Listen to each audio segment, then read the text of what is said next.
Hi chaps, John here at Microaces. Welcome to the next step of the Sopwith Camel build. Let's just see what we've done so far. We have the fuselage, tail, wings on, undercarriage on. So the next step in the manual is step 6. Here we go, step 6. We're just doing this part in this video, so hopefully it'll be quite short.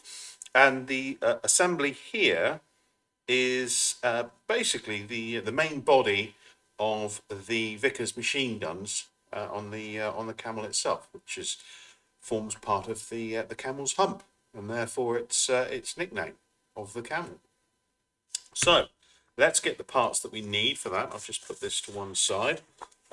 We've got a couple of pieces of plastic and one of the 1mm foam parts. So there we go.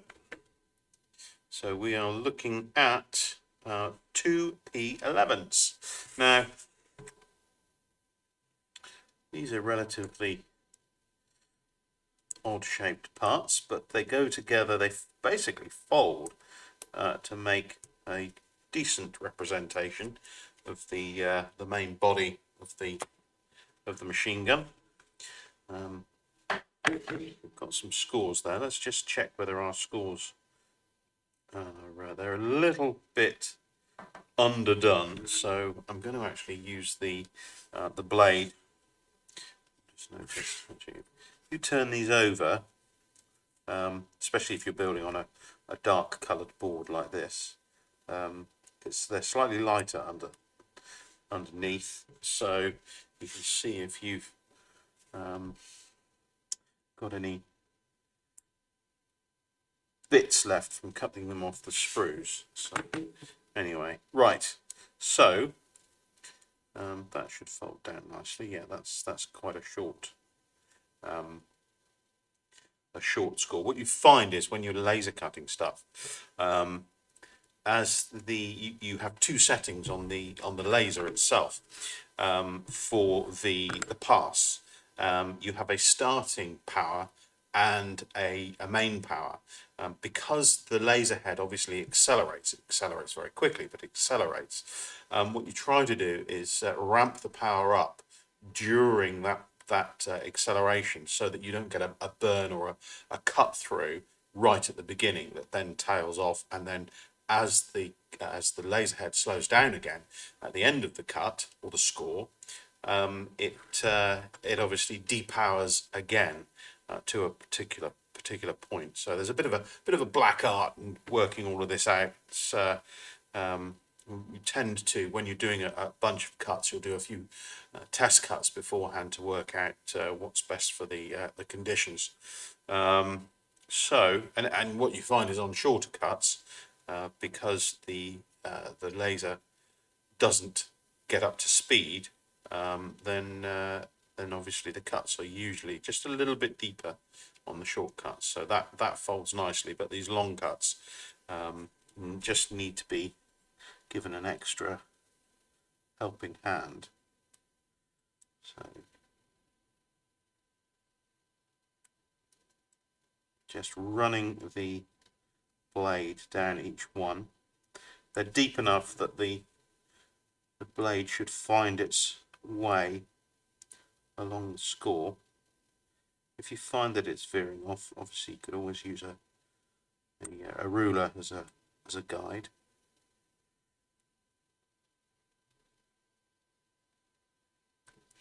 Let's see how those are done. Oh yeah, that's much better. So you get a decent fold through there, and then you've got this this part at the end here that folds down too, like so, and it's actually got a couple of little flaps that you fold in and tuck under the main body at the side there. So let's see if that's going to do. Yes, actually I'll give it a little bit of a helping hand on the long edges.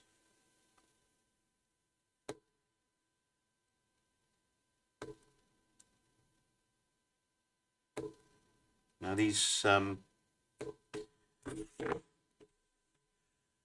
this part here is supposed to represent obviously the back of the machine gun itself, the bit that's normally covered in a piece of leather. Obviously during the crash, you don't want to hurt your head, so slamming it into the back of a metal machine gun is going to hurt. So putting a bit of padded leather on the back is going to help so much more when you're decelerating from about 130 miles an hour to 0 in a matter of a split second. Sorry, being very sarcastic there. There. So I've tucked in all of the little side flaps there, and the bottom one too. That's just for aesthetics. And then what I want to do is obviously bring the sides down, get that all nicely tucked in there and glued together. So what I'm going to do, I'm just going to open everything out. I'm going to make sure that that's got a good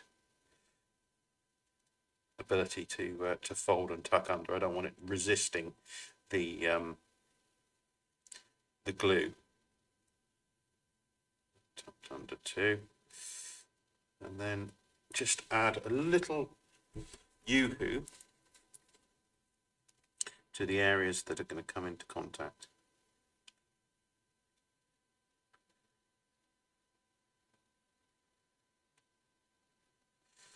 There we go, and I'm going to bring it all together just so we get glue onto both surfaces, and then let it fall apart and let that glue dry, so we'll be using it as a contact adhesive. Right, on to the next one. So just make sure these scores are deep enough so that the plastic actually folds in that place, in the place we want it. That's coming off the beaten track a little there, so let's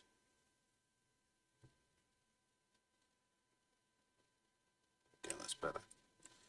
So yeah, my knife started veering off a little. I'm not putting a great deal of pressure on, so all I did was just switch the part around and try from the other side. So obviously once the knife's tracking, if it's found its own groove, then going that same way will just exacerbate the problem. So there we go. It's all folding nicely. Let's just do those little flaps again.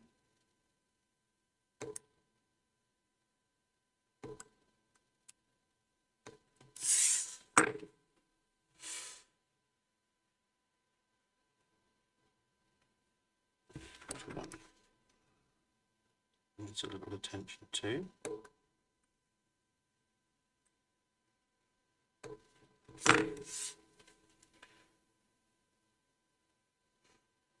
Go. Fold them all in.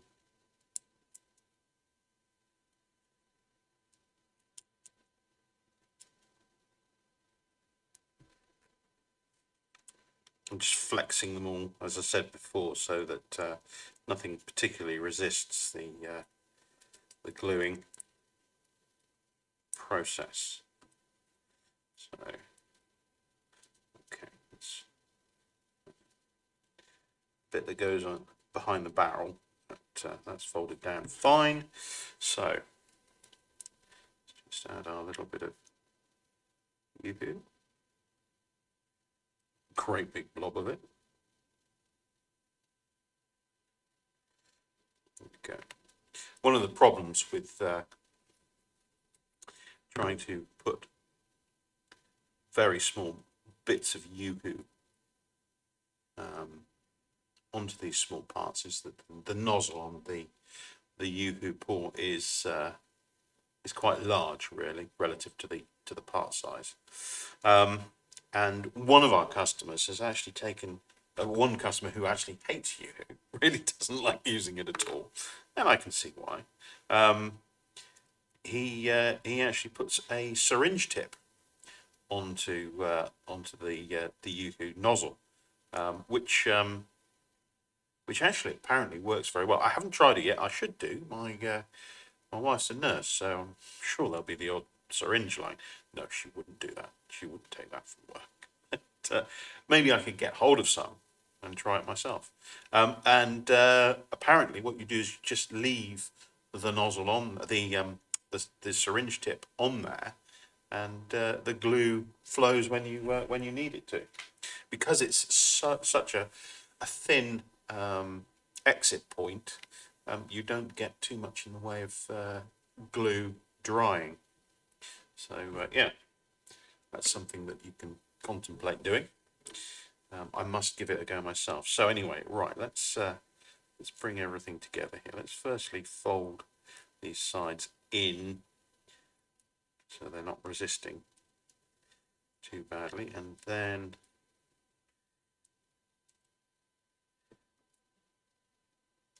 let the glue do its work. So there we go. So we've got that end part done.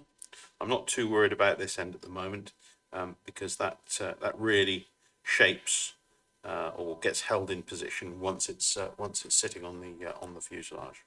So let's do this one too. So I'm just going to push the back away and out of the way and make sure that these sides fold over nicely, and then bring everything into place, tuck those flaps in, and everything should come together nicely. There we go. Brilliant.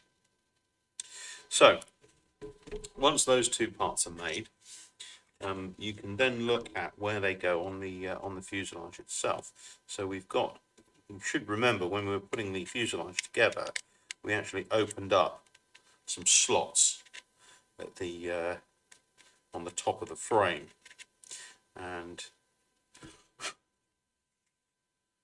so what I'm doing is just making sure those slots are still open and just giving them a little helping hand. What we're going to do is the open bottom side of the machine gun main body is going to slide into these slots. So let's do a quick dry run.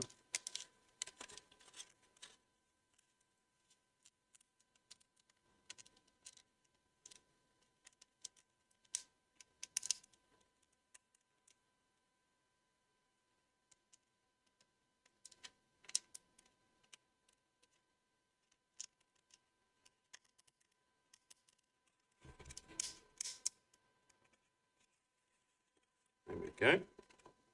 That's one in.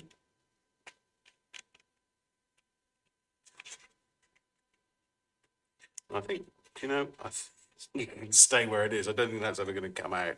I know there's no glue on it, but that's pretty tight in there. I notice it's just pulled the sticker down slightly, so I'm just going to use the back of the knife just to sort of shimmy the foam around, just so we get a good fit. And I'm just going to flip that circular piece up there. I've just noticed I will take this out and I will glue it. There's a bit of material in the slot there. I'm just going to push out. It would probably come out with the installation of the barrel when we do that, but let's just bring it out now just to be safe. Just to be on the safe side. So I'm going to add a little bit of glue to the back of that circular part, avoiding the slot.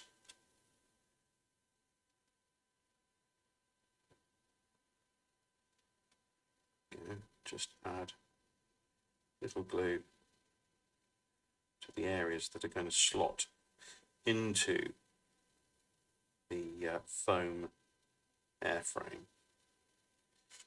So just some tiny little blobs. It's obviously it's not a moving part or particularly structural part. It's just this is part of the scale detail. Hence why the stage is called details. So we're going to slide this in now before the glue dries, because obviously it'll be difficult to do once that glue is set. It won't slide easily. So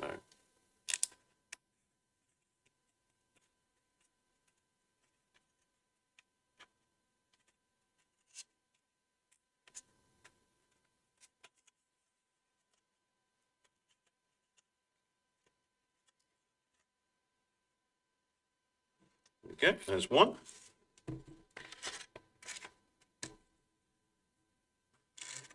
We'll just dry fit the other before gluing it in place.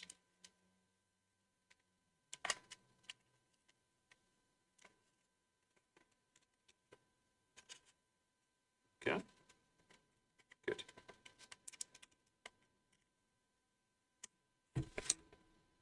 So let's just add that glue.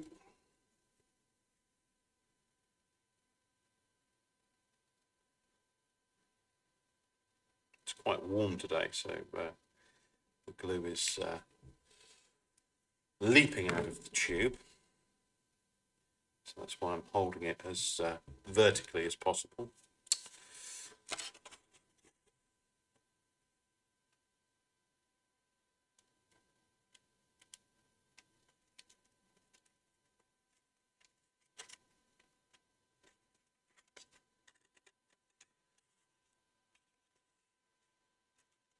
So there we go. Oh, and once again, I forgot to take out that little piece in the slot. So go. Job done.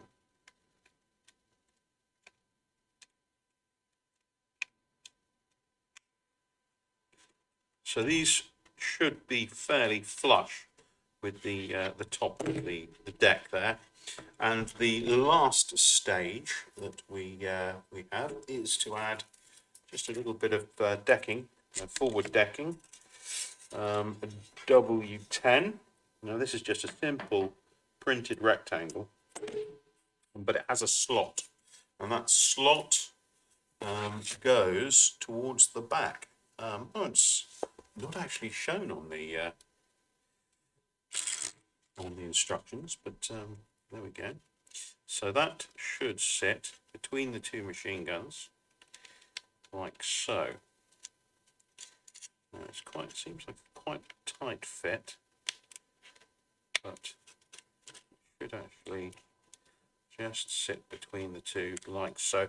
The slot goes rearwards because it's where the windscreen actually will locate.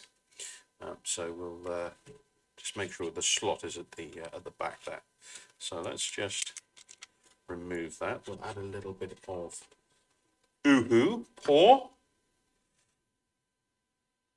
so it doesn't pour.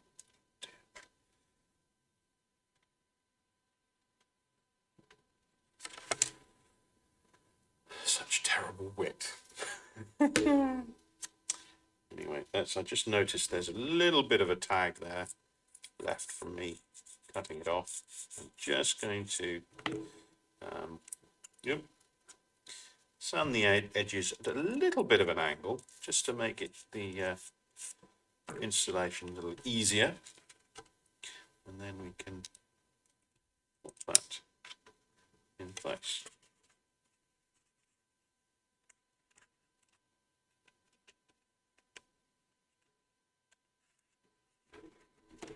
There we go. Make sure everything is sitting where it should. Brilliant. So there we go. We've got the forward deck on, and the main bodies of the machine gun. and a little bit of flotsam there I can just quickly remove. So there we go. That is stage 6 complete. Next stage is actually to get the struts onto the aircraft. So these are the cabane struts. There we go. Interplanes sit between wings, and the cabane struts sit fuselage to top wing. So we'll get onto those in the next video. But for now, thanks ever so much for watching, and I shall see you in the next episode. Thanks very much. Cheers. Bye-bye.